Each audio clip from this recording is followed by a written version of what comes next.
Now look at that. We've waited forever for an affordable yet high-quality flight stick. It seems like we finally got it. Let's find out.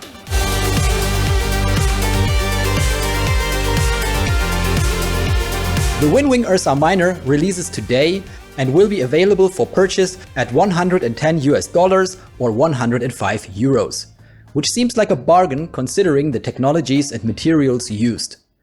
My testing was performed with pre-production samples provided to me by WinWing. The stick comes in two configurations, Classic and with a C extension, which will especially please our space jockeys. Of course, this means that the grip can also be either right or left-handed. It arrives pre-assembled, so all you need to do is to plug in the included USB-C cable and start gaming.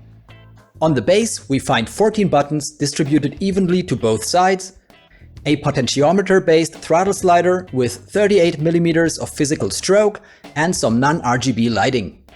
It can be configured to either on-off, pulse, or it adjusts to the throttle control. On the front side of the grip are a two-way rapid-fire trigger, a dual-stage trigger, a four-way hat, and a pinky button. Attached to the back are three more hats, three buttons, and a pushable analog mini-stick with a circular profile. The general ergonomics are great, although I'm missing an adjustable palm rest since my hands are a bit on the smaller side. Every input is within reach comfortably, although not quite on the level of VKB's Gladiator. And I know that's the comparison you all want to see. But still, very good at a cheaper price. Both list a deflection angle of 20 degrees. To me though, it feels like the Gladiator has a bit more deflection on both axes. That wasn't an issue during my testing with, for example, in the Black, IL-2 Sturmovik, Star Citizen and DCS. Inputs are nice and smooth. All axes, including twist, are contactless of course, which corresponds to the current state of the art. The twist axis also has a deflection of 20 degrees, which means enough travel range to allow for precise control. It's also lockable. The grips and buttons as well as the base feel quite sturdy. I feel the material give in slightly when I apply strong pressure though. This doesn't happen with the Gladiator. However, the overall stability is still pretty good and far beyond products like the T16000, the X52 and the X56 or the Turtle Beach flight deck. The gap tolerances of the grip shells are uniform and clean. Both grip and base are made of industrial grade ABS. The gimbal is composed of fiberglass reinforced nylon. Gimbal. That's a good cue. Let's turn the base around and take a very close look. On the bottom of the base are a bunch of anti-slip pads. They keep the unit in place like glued to the table.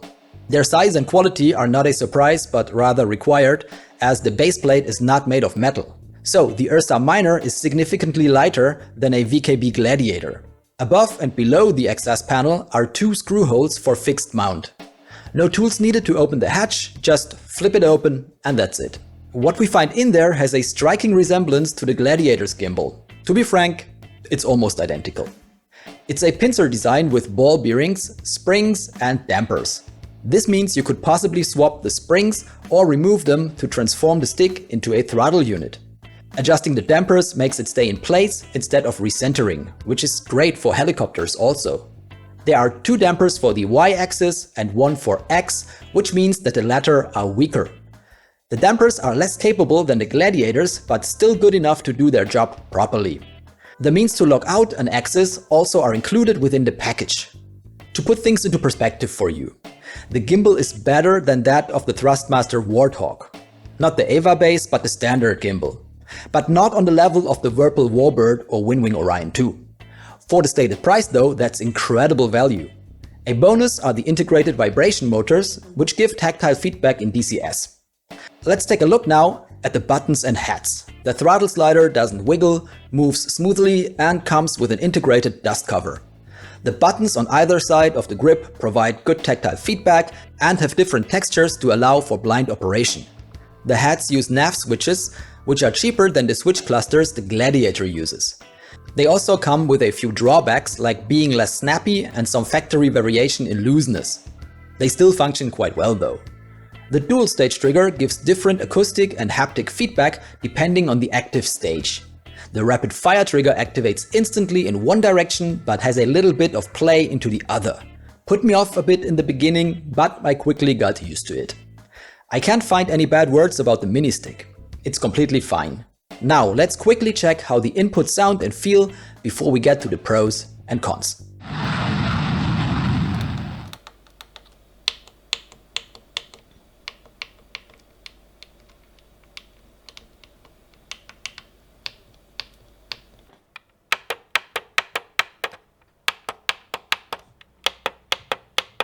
My overall experience with the Ursa Minor was excellent so far. The materials and finish are great for the price. What I think could be improved are the wobbly heads and the noticeable center bump, which is a design flaw of the pincer gimbal construction used. The VKB Gladiator also suffers from the same issues though. WinWing software also is a bit bare bones and gives the impression it's been developed on the side. There's a lot of room for improvements there. Otherwise, I can only recommend the Ursa wholeheartedly. If the quality also withstands long-term endurance tests and quality insurance is on point, time will tell. What we have here is the new entry-level reference. I'll do a full teardown in the near future. Until then, you might check out the best pedals below €300 here. Thanks for watching, fly safe, and see you soon.